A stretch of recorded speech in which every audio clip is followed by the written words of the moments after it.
Hi, welcome to Clitorally Speaking the podcast. I'm Michelle Doherty. And I'm Emily Lane. We are BFFs dedicated to bringing you conversations between girlfriends over a bottle of wine. Oh, I am so excited about the wine part. Oh, me too. So pull up a chair, grab your glass, and let's get talking. I just want to watch the damn thing. No. What the fuck? It's fine.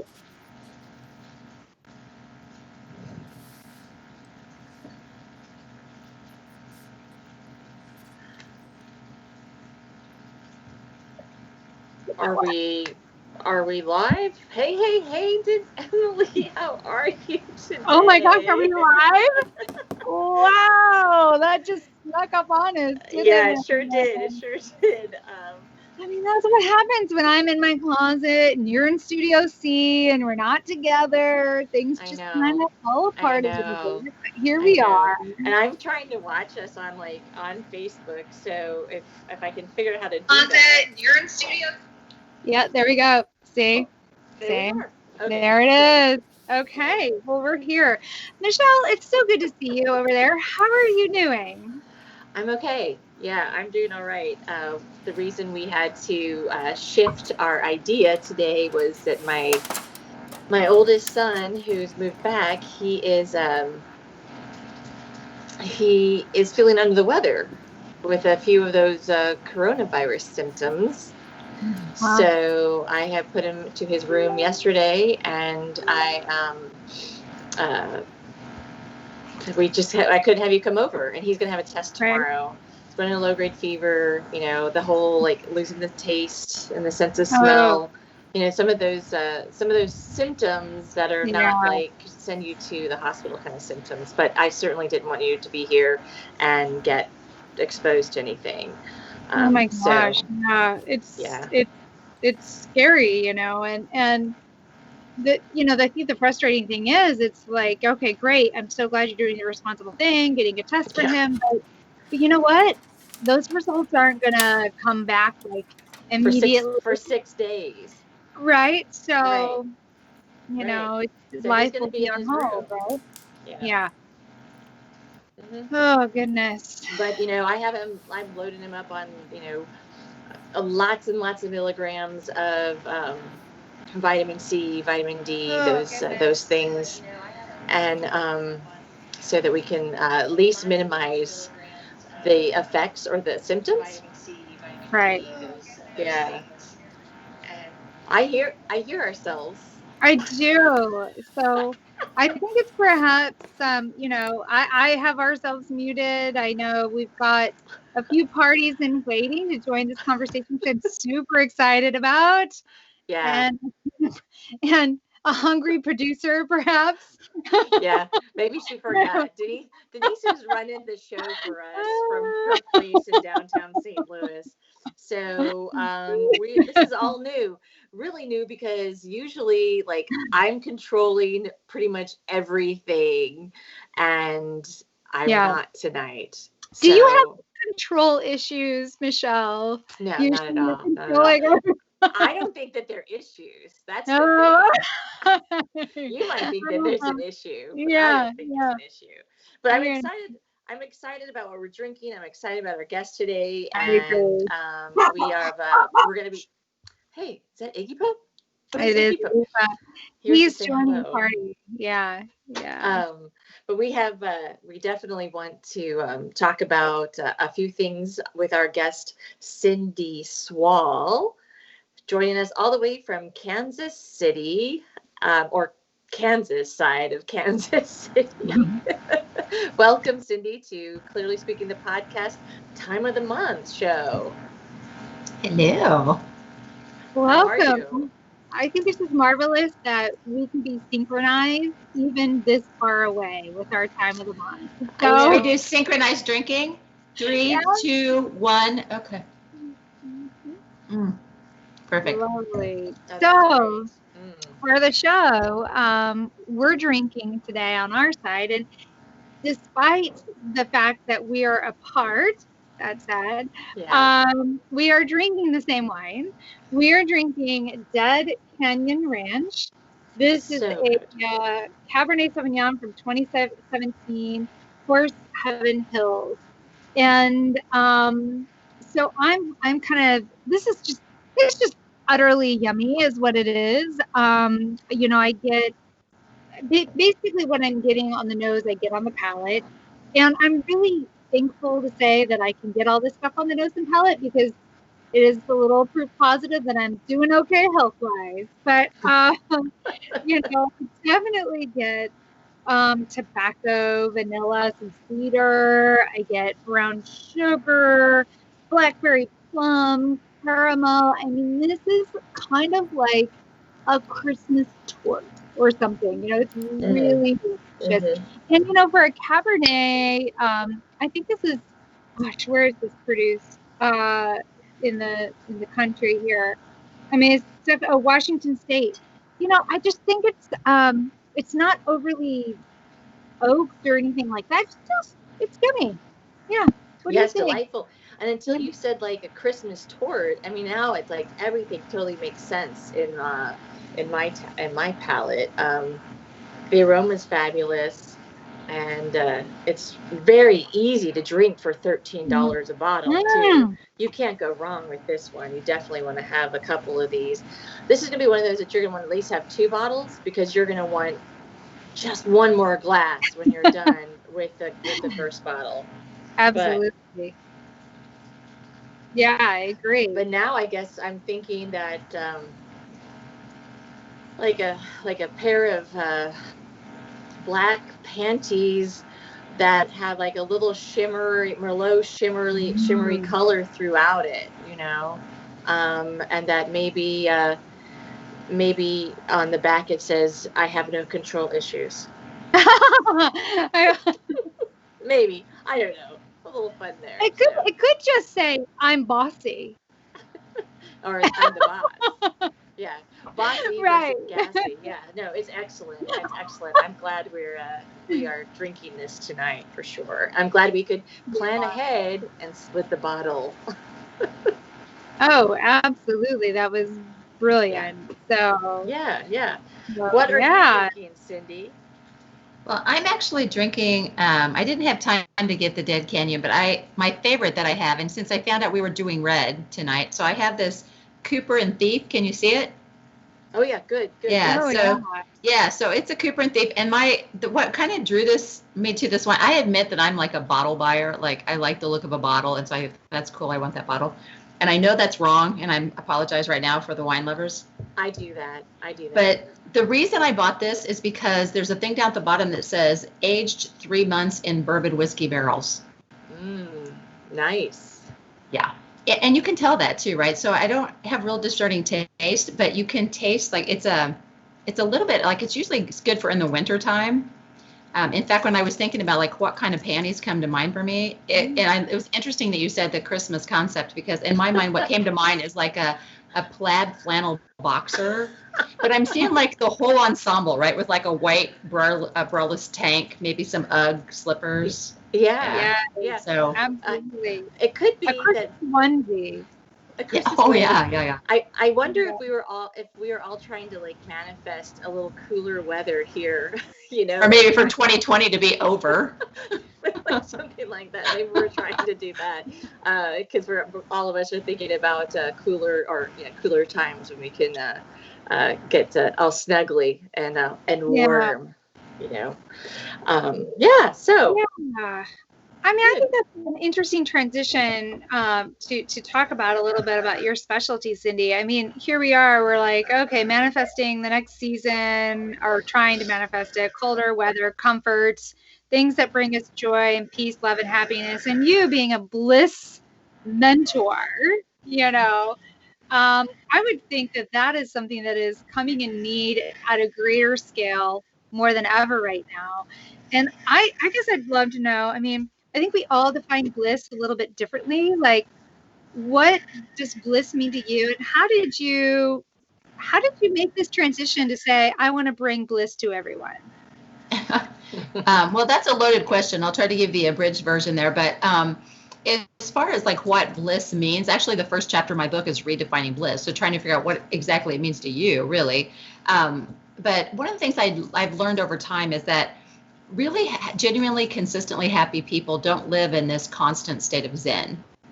Right. So, Right. I mean, it's like they're awake to the whole human experience, the good, the bad, and the ugly. And so there's a period of time now, everything that we're going through. Bliss is really about, it's not about, making sure that you get your life to this place where you don't have problems anymore and they elude you and you live in this utopia because, spoiler alert, that never happens. Right. But it's just about finding moments. It does not. So it's like finding moments of goodness in like whatever hell or monotony is going on in your world right now. And just recognizing those things and creating more of them in your life. So, but it means something different to different people. So what brings you contentment might not be the same for me. Like I'm a quantum extrovert, so I'm losing my mind right now. But there's a lot of people that are like, this is the best thing that's ever happened to me. Like I never have to leave my house. So they're super happy. So yeah, I had never heard that term before, quantum extrovert, but I think I can identify with that. So when you said that, I'm like, oh my God, that's it.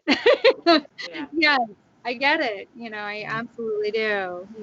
My partner here, is the introvert that is blossoming right now because life couldn't be better. Just to be home all the time, focus on introvert projects, that are all just, this is what I'm doing and making my better, which is lovely,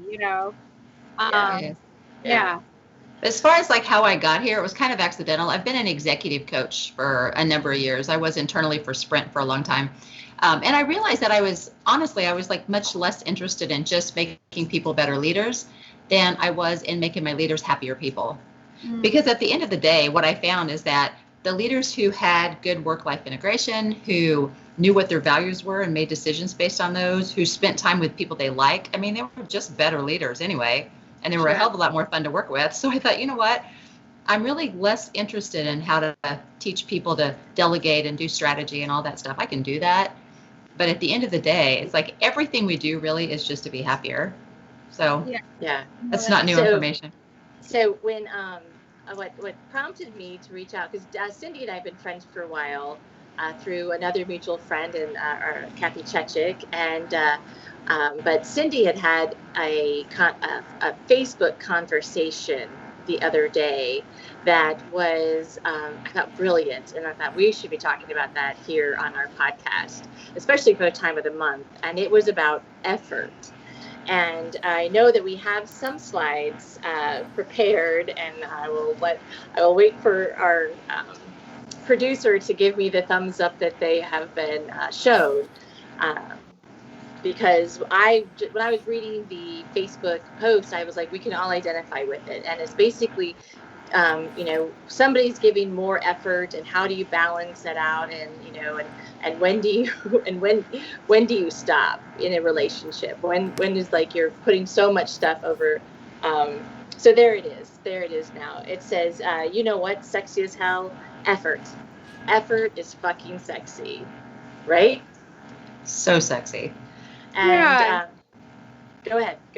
So one thing that comes to mind, and I definitely look forward to Cyndi's perspective here, but when you said, at any given point, like somebody's putting more effort in, I think that is a natural balance in a relationship. Like there are just times where, somebody's, traveling more, working more, their attention is being pushed in another direction, but it comes back like a boomerang, and as long as it does come back, right? And then that attention comes back into your intimate relationship, your personal relationship at home, all the things, right? But I think in understanding that that things like that wax and wane because of schedules and obligations. But there definitely, I think, is there is a challenge in a dynamic in relationships, and some of it's socially based. Like the expectations are, you're a woman, you're supposed to do the laundry and cook and clean, even though you're working the CEO job, right? And so there's those issues that are still trying to work themselves out, So, it's a really complex issue. I think if you're at the right partner, even when those challenges come into play, they kind of come back and you're sharing those things. But I'm an idealistic person by nature, and that probably isn't reality. Well, Yeah. the thing that came to mind for me when you said that is like, it's kind of like, there's no such thing as work-life balance, if you will, but there is like a work-life integration. And so it's almost like, yeah, I mean, there's going to be moments in time where maybe you got a kid that's struggling in school, or you have an aging parent that you have to manage, you have an illness that you have to take care of, right? So those things are going to be pervasive for a little while, but it comes back to the old Stephen Covey concept. It's not new. It's about like making deposits into people, right? You make deposits, like you can't go to the bank and take money out if you've never put any money in. And so Right. it's the same kind of concept. It's like, and so one of the things we were talking about in that particular post was what happens from the beginning, right? Like, how do you set the expectation that, oh, by the way, this is a two-way street here, when it's not happening? Because if you start that way, it doesn't matter what the ebb and flow is happening. Once you've set the expectation that you don't need anything, then well, and like in some of your commenters, we're actually talking about how disheartening it is when you are trying to, let's say, date, and and date other people, or trying to put yourself out there, and you're not, there's no effort on the other person on trying to get to know you, or so people get disheartened, and they're just like, or they just like forget about it, or they're lazy about it. They'll just like swipe through your pictures and not take any time to actually try to get to know who you are. They just look at the pictures and decide that, okay, I have a connection or I don't have a connection based on a two-dimensional screen. Then that's not really who you are. I know we have, I wanted to talk about it because as a single person, not in a committed relationship with somebody, I mean, I know how hard my effort was when I was married. And we can talk about like, within the relationship, but like, what would be what should be a standard? And we're asking our viewers and our listeners too, what are your standards of when you're out there dating, of what do you think is good effort that you put in and good effort that you're getting back? Yeah, where's that kind of balance lies, right? Right. Yeah. Well, and I think too, like one of the things that we were talking about in that particular chain was about the fact that, when you don't know somebody, particularly if you've met like an online dating site or something like that, if you do have like really this one-dimensional perspective of who that person is, and you've just like been swiping through photographs, and that whatever effort you make is going to be diluted anyway, because it's commonly known that, and I still get 5 or 6 good morning beautifuls from guys I've never met before, like never made an effort to even ask me out. So like, can you like take me off your distribution list, dude? Like I think it's one of those things where there's like this standard thing that like standard email that they send out to everybody. And so at some point, it's almost like when you give effort or you get effort, it kind of freaks you out a little bit. Like this happened to me right before I got on the call. Oh, yeah. A guy that I met several months ago that I ended up not going out with, but I ran into him at a restaurant last night. And so today he sent me a note. He's a tennis instructor, and that's important because it's raining here. So he sent me a note and he said, hey, if it's raining tomorrow, do you want to go have lunch? And I couldn't because I already had plans. So I let him know that. And then about an hour later, he sends me a note and he said, I'm sorry, I didn't mean to be weird. And I was like, no, I didn't find that weird at all. Like, so he felt like him actually making the effort to ask me to lunch. He was apologizing for that because it felt really forward. And I was like, yeah. And I was like, please don't apologize. I mean, that was really nice. I appreciated the spontaneity. I just can't go.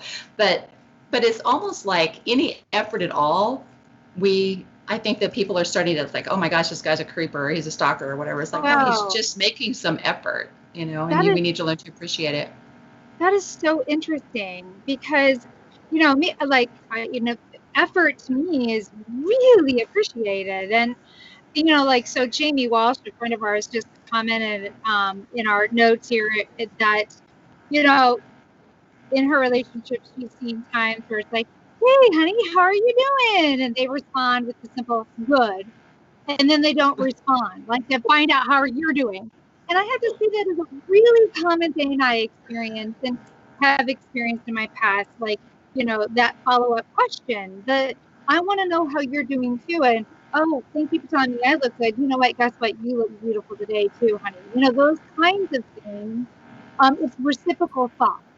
And so I love what you're positioning, Cyndi, and saying that it seems like maybe guys are hesitant to be too forward, but yet we desire that action.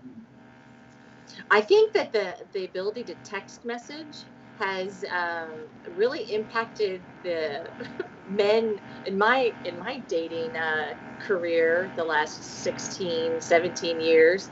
Oh gosh, let me set 18 years soon.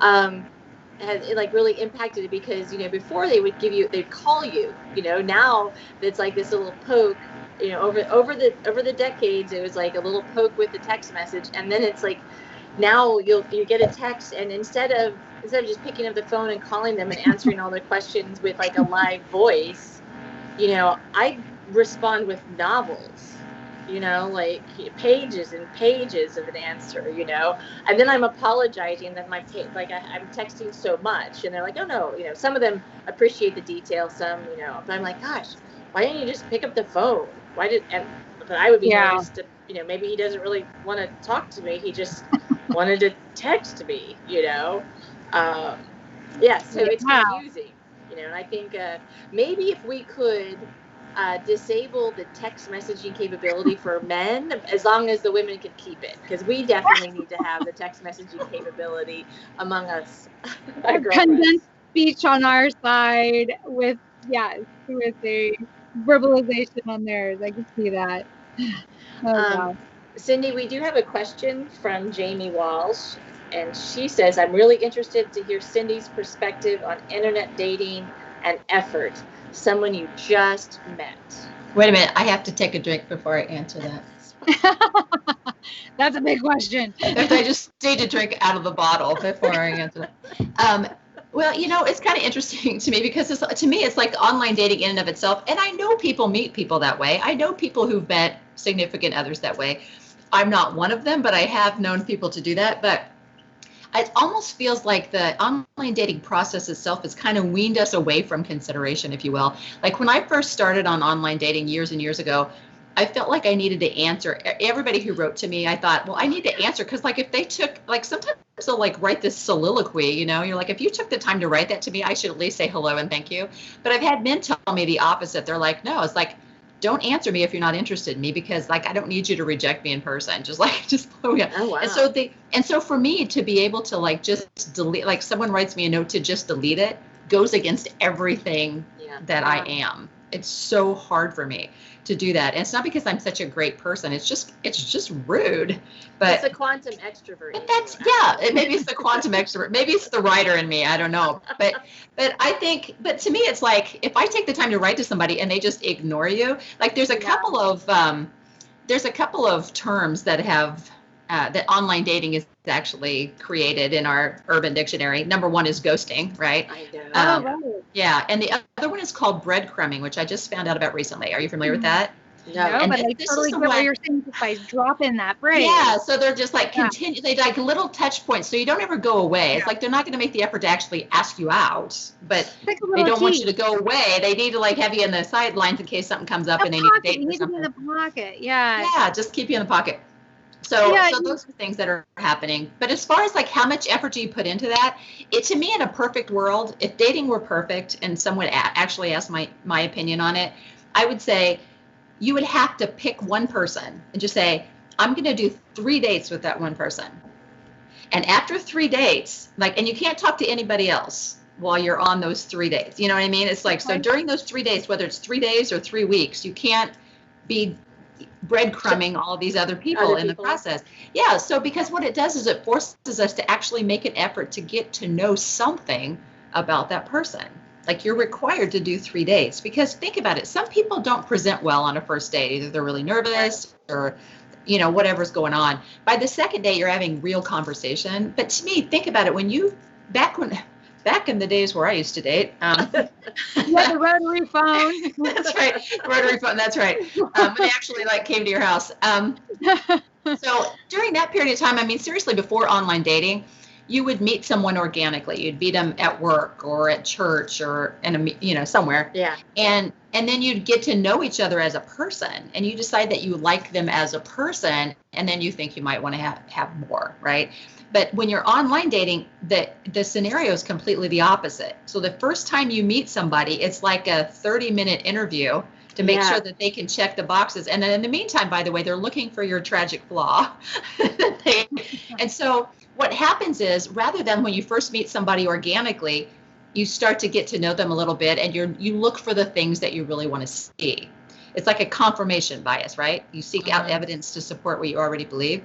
But when you're online dating, it's just the opposite. In fact, you'll see this in profiles all the time. If you're this way, don't contact me, right? Right. If you have baggage, if you have cats, don't contact me, right? Whatever. Way to attract. Yeah, so it's almost like they're seeking out what they don't want first so that they can do the process of elimination versus really focusing on what it is that they want. And so I think that's a tragic flaw in dating in general is we're seeking out what we don't want first. There's no way not to find it. We're going to find it, and it will find you. Isn't that fascinating? I also think in online dating, and I like your point of saying you got to give it 3 dates and in uninterrupted, full attention 3 dates, because with online dating, there's so many options. It's happening so quickly, and you can't possibly, really process, who somebody is when you're looking at these little mini profiles and everybody's putting this surface level stuff out, and so I think with online dating, you can potentially be virtually dating all these people all at the same time. It's shortened the dating cycle, so you're not really getting in there and really, like you're saying, getting to know somebody. Right, because we're leaving really quality people sitting in a restaurant because we don't feel butterflies in our stomach the first time we meet. And when I think about the people that I have had the greatest positive experience with over time, they're not people I probably would have picked out of a lineup. It's like, take your shirt off and let me see your fish, right? That's totally it's like, first of all, by the way, women don't want to see your fish. Like, no one cares about your fish. So that in and of itself can go away.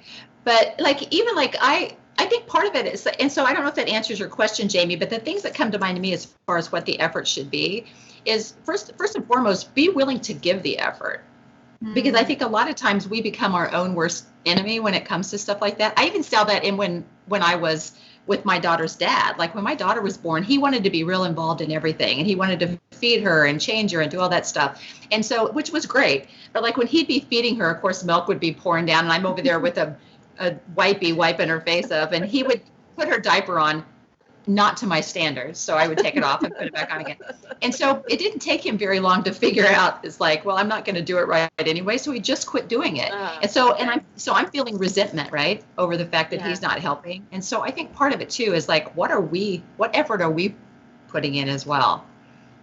So, well, and I know, whenever I think about going online dating, I get this whole oh my God, there's so much effort with it. Or, doing Tinder or Bumble or any of those things is so much effort. And I do feel like I'm going on a job interview every single time. Oh, right. And I'm like, whew, maybe I'll get picked this time. Which is a bullshit way to live, right? I hate going on job interviews anyway, right? I hate evaluation. You're not you when you're on a job interview. No, and I hate evaluation time too, I hate that because it's like somebody's grading me. So I know that brings up a lot of shit from when I was in school, but I prefer an organic way of meeting somebody, whether it's, at the grocery store, at a bar, at a service call with an appliance guy, whatever. But no, I want to know that story. I know. Which one? Right. Let's see. What broke down most recently? You'll know when Michelle is really needing attention when she's throwing appliances in the alley or something, you know, or you see me like putting holes in my house. Oh, I need some different paper my wall. When you're intentionally throwing things like wrenches into your dishwasher to break them to get the help to come. Yeah. And then hopefully, you know, whoever shows up is good looking. You know, right. You know, hopefully. Then you're like, you can take your shirt off. Do you want me to wash that for you? You know, in these COVID times, you have to work naked. I don't feel safe with your clothes coming in. You have to check them at the door. Well, yeah, because you never know what he's carrying in on those clothes, right? Right. So, exactly. Yes. Yeah. And you need to just not safe. Yeah. You got to get in the shower also. So is this what you do in your closet all day, Emily? Come up with these stories. Yeah. So, but it is effort. I mean, I don't necessarily like, and sometimes in my life, I'm like, I just don't have time to carve out, to put that much effort into something that has diminishing returns in my experience. So I was definitely aligning with some of the commenters on your thread about, you know, the loneliness that comes from online dating, or the unsolicited dick pics that you get, you know. And then, I mean, it's like, when they do that, you're like, am I on a distribution list? Are you sending this morning wood to everybody? You know? Right. Of course. Well, that's why it doesn't say good morning, Michelle. It just says good morning. And then one of the gals was talking about, well, it starts with the good morning, beautiful, and then it goes to good morning, then it goes to GM, and then it goes, oh, hey. So you're watching the evolution take place as they start to, you know, lose interest. So, you know, I think that there can be a lot of effort. I mean, I used to think online dating was like a part-time job you have to pay for. So it's like, to me, it's like, I don't get the appeal at all. I think the main thing is to not take it too seriously. Like, if you're looking for a life partner, that's not a fun process. Like, you can't do that when you're just picking people out of the guy catalog. But which is what it looks like to me. It's the guy catalog. But it's the guy catalog without any Yelp reviews with it. I mean, at least on Amazon. Right. Oh, now see, yeah, that would be the best. You should be able to like give so many stars to somebody, like an effort star of some kind. I think I'd be willing to be starred. I'm good at it. I give a lot of effort. I mean, I probably have so many stars, I'd have to share some of them, because you probably would. Stars, you know? But one of the things that I tell people really early on, now not on online dating where I've only met you once or twice, but if I've been dating somebody for a couple of weeks, I part of my personality is I love doing things for other people. And I don't mean taking care of other people. I mean, just like I'll see something fun, or I'll buy a gift that I think reminds me of them. So I give like a kind of a public service announcement from the very beginning and say, look, I'm going to be really thoughtful and do really thoughtful things and really funny things, and real, you know, it's like, but don't take it personally, because like I do it for everyone. I mean, I do it for my neighbors, but I do it because I do it for my own entertainment. So it's just part of my personality. And so, because I've had people kind of freak out, like so part of it is too is being really careful. I think one woman mentioned this in that thread also, is she said, yeah, but don't give too much effort, because I've lost people over that too. Yeah, I mean, you can't be stalkerish about it, but to be able to be willing to just, you know, give the compliments or buy something funny and drop it off. Because one of the things I did for a guy recently, because he's actually kind of a good friend, but we date once in a while. His favorite candy were peanut M&Ms and Hershey's with almonds. And so he was having a particularly bad day one day, and I was at the store buying some other stuff, and I bought like 30 bags of those, of M&Ms and candy bars, and I made them in like a heart shape over the hood of his car. And he was getting ready to come over to have dinner with me. And so when he texted me before he left, and he goes, I'm going to be a little bit late. I have to clean off the hood of my car. Right. But did it all melt? But you know, it wasn't one of those days. It was much cooler then. But I remember he said to me at the time, he said, that was so surprising to me. He said, it was really thoughtful. He goes, but I could never imagine you doing anything like that. And I told my daughter about it. She was like, that is like quintessential Cyndi, which lets me know that this guy didn't know me very well. Wow. Or he would have known that was totally something I would do. So it didn't freak him out, like, ooh. No, it didn't freak him out, because we'd gone out enough times or done enough things together as friends to for it not to freak him out, but it did surprise him. So I think the key there too is like, you don't do it too early. If I did that to somebody I'd only met once, that'd be creepy. Sure. Just Sure. like But that's what makes it fun, right? To do like fun stuff like that where you can kind of play together. If you can't play with somebody, it's like, what's the point really? So. You know, I wouldn't you, and just as a philosophy in general, I would rather be the person that's giving and surprising, and you know, of course, like you're saying, Cindy, you don't want to be too early and too stalkerish in the process, right? But I mean, I think giving love and not being afraid to give love is a really important thing. And if the person who you're with is scared off because you're giving love, they're not your person. Right. Agreed. Well, and I think that Jamie also followed up with a comment that she thinks that she gives too much effort in the beginnings, and that she doesn't do anything halfway, and she needs to like pull back. And I think sometimes I fall into. I mean, granted, I've just spent 20 minutes telling you guys that I don't date, right? But when I have dated, I fall into that category as well about giving too much. And I think some of that's because I'm afraid that there won't be another one that comes along. So I'm working really, really, really hard to make that person like me as a people pleaser kind of person that I have been in my childhood and adolescence and early decades of adulthood. I'm less of a people pleaser now, which is probably why I'm not online dating. But so I wonder how we can balance that as women or as men to be comfortable enough that like what's the bliss point, where you're not too much, you're not too little. Like, what is that? Anybody? I think the barometer, honestly, Michelle, is what are you getting back? Like you were talking about what is the return on that investment, right? If you're giving and giving and giving, but you're not getting anything out of it, that's a barometer. That's an opportunity to be able to say, okay, too much going on here. Well, or it's recognizing that what they're giving back are those breadcrumbs that you talked about earlier, right? Sometimes for some people, breadcrumbs are like an entire pie because they don't get attention any other way. Wow. Yeah. So like how to recognize that that's just a little like that there really isn't interest there, true interest there. He's just or she's just stringing you along very, very, very slowly, to your death kind of thing, Yeah, you're a backup plan. Yeah. Well, and I think for a lot of people, it's like that's kind of become the normal because it's almost like what I see this happen sometimes too. Is like, I've been in situations like that. It's like I feel like I'm not getting anything out of it, and I try to get out of it. And I'll be like, you know what, thanks, but I feel like nothing's really happening here, but I really appreciate meeting you. And they're like, no. Like, I guess no, I want you to.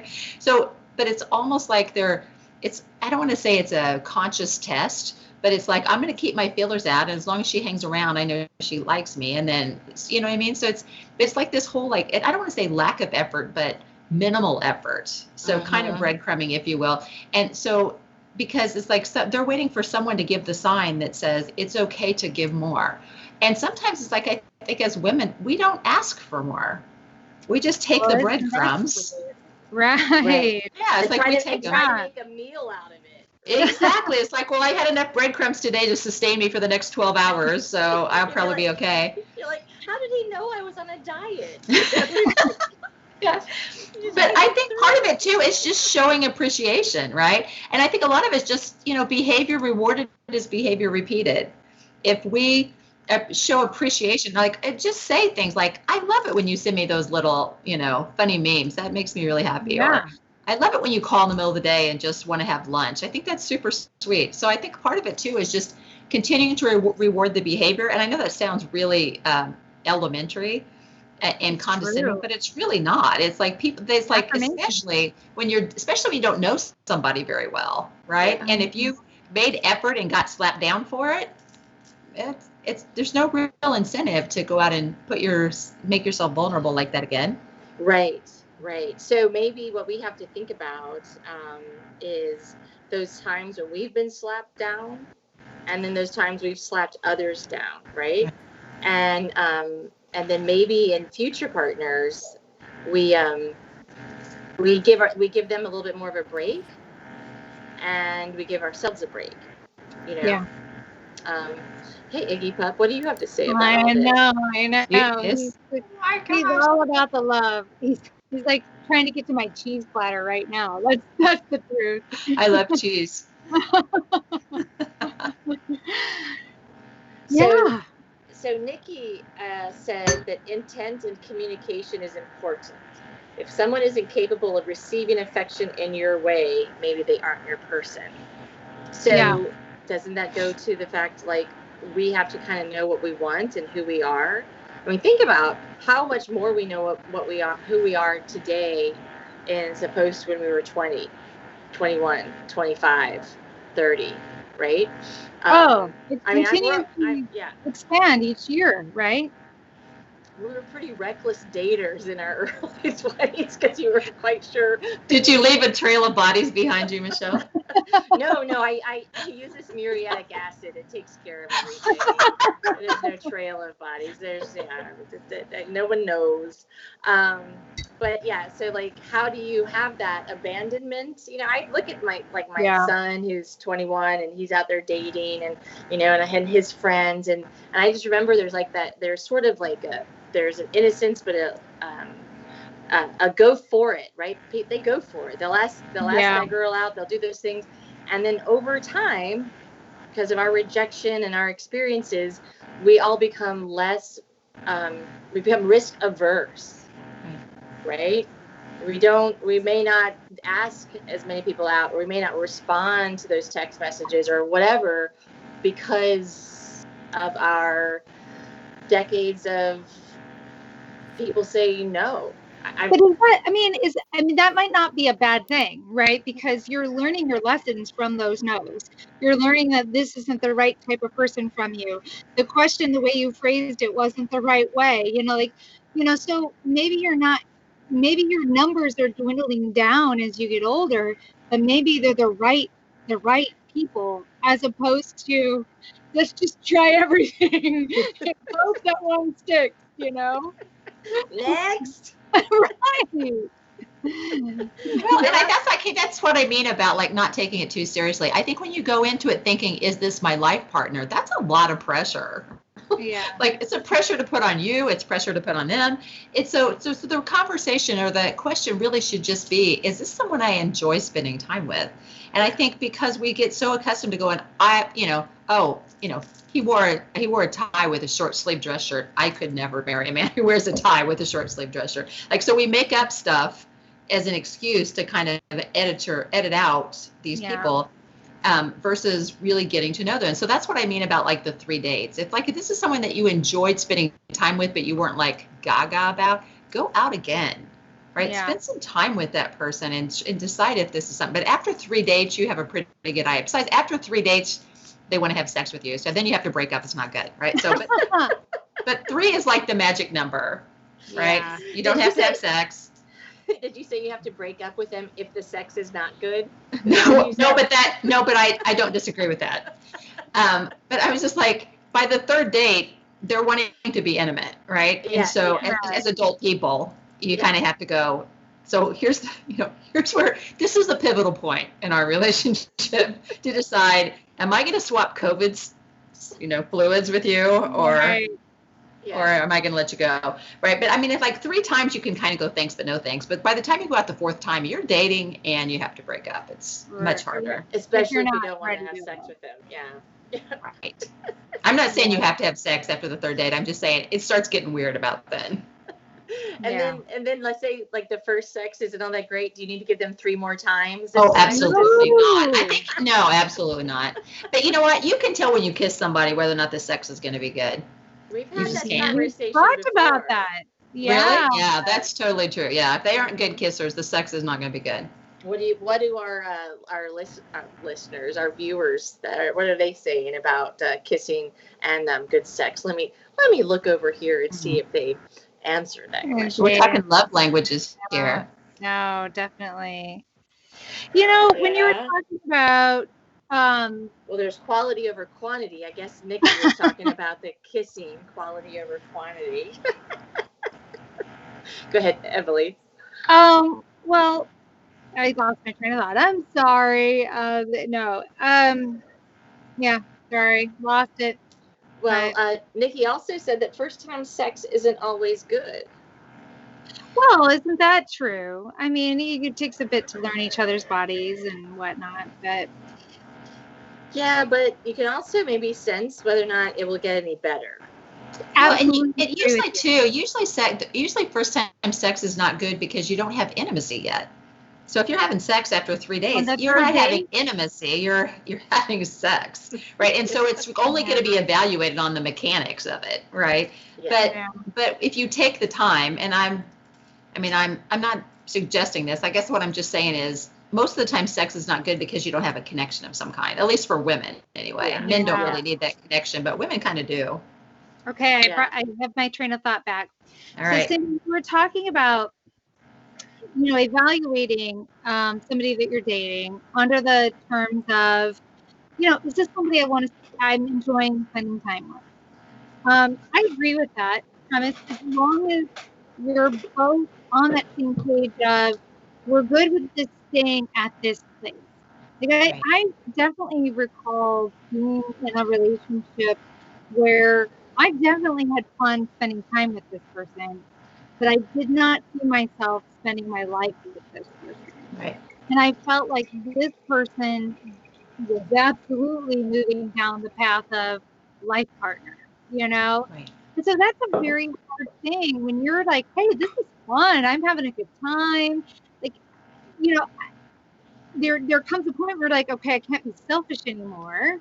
I can't hold this person up from finding that life partner despite the fact that I'm having a good time. Yeah. Yeah.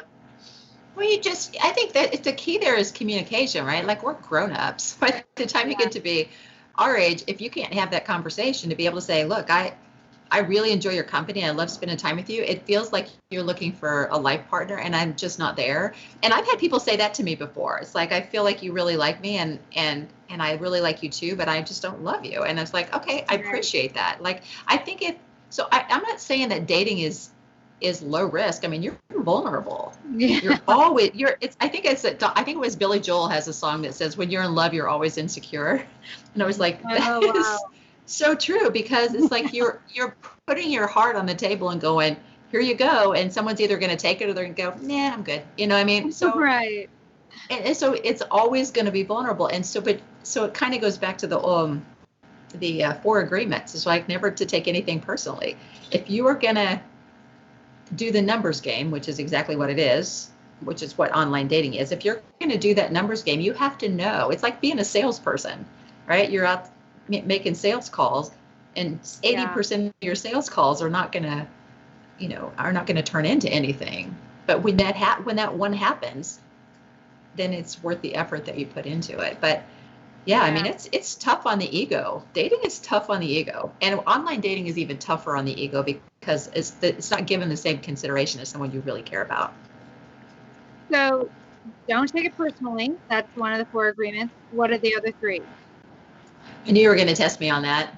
No, Okay. I'm just asking. Okay, Don't I want to jump in here just a little quickly because you said that when you are dating or when you're in love, you're the most insecure. Did you say that?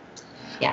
And I read this book, and and it was by this Buddhist monk, and it's a Thich Nhat Hanh, and it's called True Love: A Practice for Awakening the Heart. Oh, like right there, maybe you guys can see it.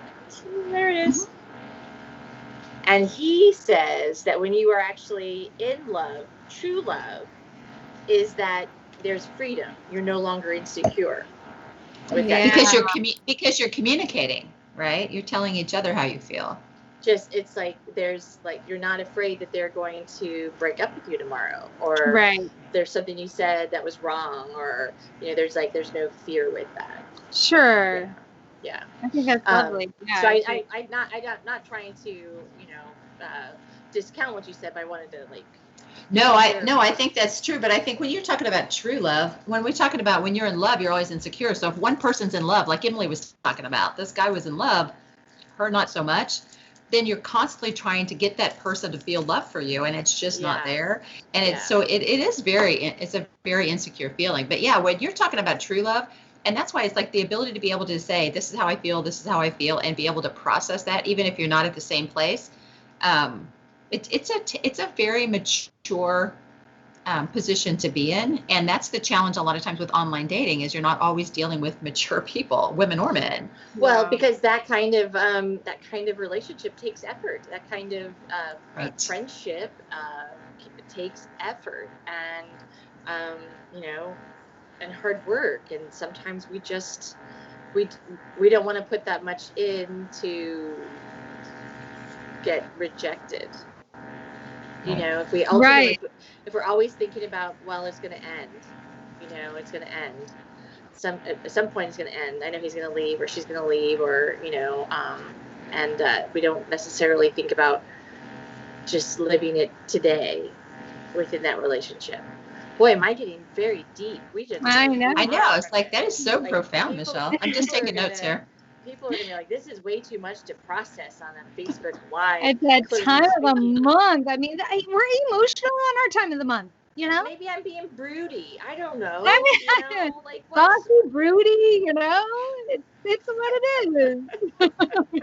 Right. I want to look real quick to see I want to say hello to Melody, Jamie, Nikki, Laura.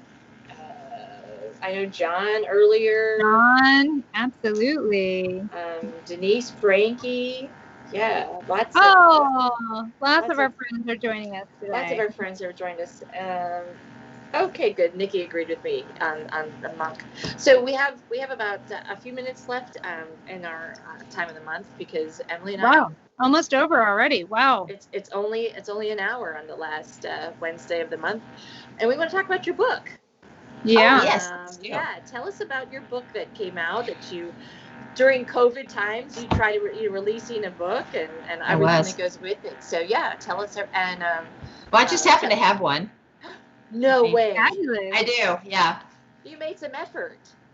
I made the effort to have this available. Bring it a little closer to the screen. For this call, sure. To your camera. A little closer, down. What a great cover. Oh yeah, great. Yeah, Bliss. It's called Bliss in the Wild. And, it's kind of funny because I almost didn't launch it during COVID, because I was like, and I've had people even say that to me. They're like, how can you talk about bliss at a time like this? I was like, well, you need it more than ever. Yeah, depending on how you define bliss, right? It's just being able to say, first of all, it's just about, sanity, right? And just redefining bliss, trying to figure out, like, what does that mean to you exactly, and how can you create more of it? And I think a lot of us some people have less time and some people have more time based on what's going on right now. But the ability to be able to just be present, to be conscious of what's going on right now is just really important. And so the concept of the book is, it's an intentional woman's guide to creating everyday joy, basically, is what it is. It's not just creating more joy, it's recognizing where it's already there, where we're losing sight of it through all of, like, the stress and the chaos and the turmoil and the interference that's in our lives right now. We're just, like, not noticing. Yeah. And so you have it on Amazon. What's been the response to people? So it's actually a self-coaching workbook too. So it's one of those things where you're going to do some reflection. So you're going to want to buy a good journal to go with it, and just be able to kind of write stuff down. So I'm going to take you through several different activities of, like, the areas in your life where I've found, either in my coaching practice or in my own life for sure, some of the things that give you the biggest bang for your bliss buck, if you will. And, things like, recognizing things like synchronicity and expecting certain things. There's an element in there on forgiveness, which some people skip over because they're not quite ready to have that conversation yet. But do you think that forgiveness is a critical element of experiencing bliss in your life? Is that what you're saying? 100%. There's no way. I mean, anger acts as a toxin that basically keeps any goodness from being able to penetrate the surface, to be able to experience that. So yes.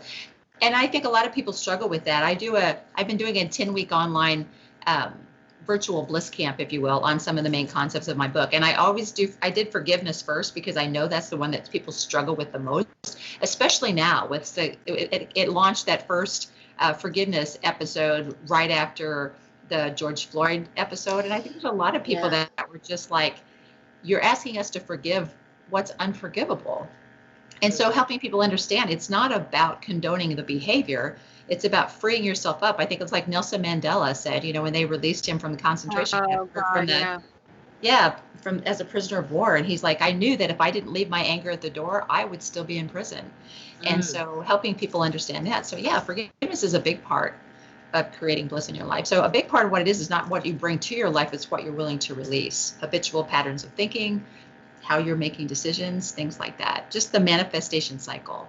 But Wow. So you have an online bliss camp that people are like a Zoom kind of call kind of thing, or is it? Yeah, there's Zoom calls. We're about halfway through it right now. So, but they're all the ones that we've done over the last 5 weeks are still online, are still available for you to access. But yeah, it's just called Virtual Bliss Camp. You can find it on Facebook if you are interested in looking it up.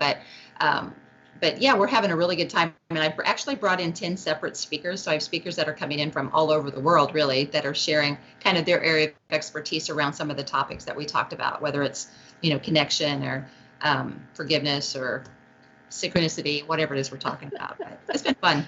Nice. Well, and then I saw that you are going to have an audio book pretty soon on it as well. But that's the theory. Yes, that is the theory. I've done it, and we had some white noise, and so I'm having to re-record portions of that. So Audacity is way behind on some things. Apparently, everyone's writing their memoirs right now. Right. Time to do it. So it's taking them like 60 to 90 days to get through quality control right now. But once that happens, then I will have it on audio. Oh, you mean Audible? Yeah, Audible. Okay. Yeah. Okay. Well, Audacity is the software we're using. Yeah, right. Audible. Right. Oh, wow. So what's next for you then? Do you have like a post-COVID plan, or, just? It depends on what the world looks like, right? So I bring people together. That's what I do. I do physical bliss camps where I'll bring women together and have like renewal retreats over the weekends. And that's my fave. So that's where my true love is. But obviously we can't do that right now. So most everything I am doing right now is virtual. I do have several women's courses that I've developed over time that I'm going to put into like online versions. So I'll launch some of that sort of thing. But right now I'm really just, just working with my book and doing individual like one-on-one coaching is keeping me busy during COVID. Once we can get people together again, I'm all about bringing the group activities back together. Yeah, we'll have to coordinate something, literally speaking meets bliss, I would love that. Yeah, we will do something in St. Louis. Yeah. Oh, perfect. That'll be a lot of fun. That'd be fun. Awesome. Yeah, or we can come to Kansas City too, All righty. I have a full wing waiting for you. And a trailer. I'm renovating a vintage camper. So that's been my little hobby during the pandemic. So since I'm not traveling anywhere right now, I'm just renovating my camper. And is this like an Airstream or? Oh, it's not that big. No, it's a little 10-foot. It's like a little. It's called an Oberlin Spot. It's the cutest thing ever. And so maybe you guys can help me come up with a name for it, because that's my next thing. I need to name my camper. Well, if you have a picture of it on your Facebook page for yourself, maybe you could have like a poll or a contest or something. I'll do a contest. I'll give away a book, right? So you name my camper, you can have a free book. Yeah. I happen to have some laying around.